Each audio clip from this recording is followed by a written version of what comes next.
कहने लगते हैं। हम धारा के विपरीत अगर बहेंगे, हम कठिनता की तरफ जाएंगे तो हम थकान ही महसूस करेंगे, परिश्रम ही महसूस करेंगे, पसीना ही हमें महसूस करना पड़ेगा। लेकिन गणेश जी ने उस समस्या पर विचार किया, कार्तिकेय ने विचार नहीं किया। इसलिए इतना कठोर श्रम करने के बाद भी परिणाम उनके विपक्ष में चला गया और वो धारा के विपरीत बहे। जबकि धारा तो गणेश जी और कार्तिकेय के सामने थी, साक्षात परमात्मा पृथ्वी और आकाश के रूप में पास में ही बैठे हैं। वह कहीं और जाकर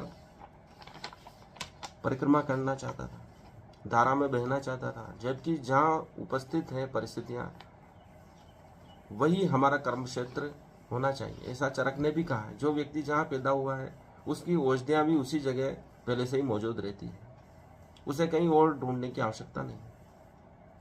वैसे ही समस्या जहाँ उत्पन्न हुई है वहीं उसका हल होगा, बस हमें देखने की दृष्टि चाहिए। वही गणेश जी हमें प्रदान करते हैं। जो समस्या जहाँ पैदा हुई है उसका हल वहीं होगा, आप तय कर लेना।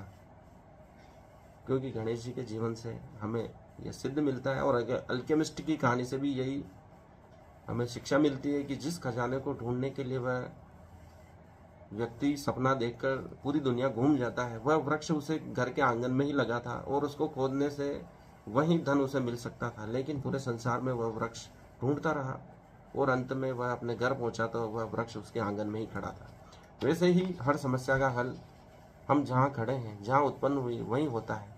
हम कहीं और ढूंढते हैं, इसलिए वह समस्या का हल हमें नहीं मिल पाता है और अंततः हमें अपने मूल स्थान पर ही आना पड़ता है और वहीं उसका हल हमें इतने परिश्रम के बाद दिखाई देता है। लेकिन गणेश जी में ये बुद्धि थी कि समस्या जहाँ उत्पन्न हुई है वहीं उसका हल है।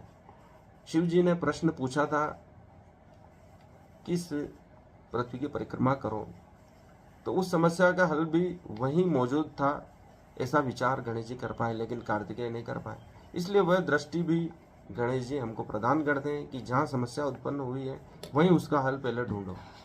हर व्यक्ति एक दूसरे को मूर्ख समझता है और खुद को समझदार मानता है, यही असली समस्या है। लेकिन गणेश जी में यह तर्क क्षमता है कि कोई व्यक्ति क्या कह रहा है उसको वह मूर्ख नहीं समझते, बुद्धिमान समझते हैं कि आखिर वो प्रश्न ऐसा क्यों कर रहा है। उसमें कई और भी पक्ष हो सकते हैं, उस पर विचार करते हैं। लेकिन कार्तिकेय ऐसा नहीं मानते, वो जैसा कहा है वैसा ही उसको करने को उद्यत हो जाते हैं। इसीलिए गणेश जी से वह ईर्ष्या करते थे और दक्षिण में चले गए। दक्षिण में वह बहुत अधिक पूजनीय है, उनको वहाँ मुरुगन के नाम से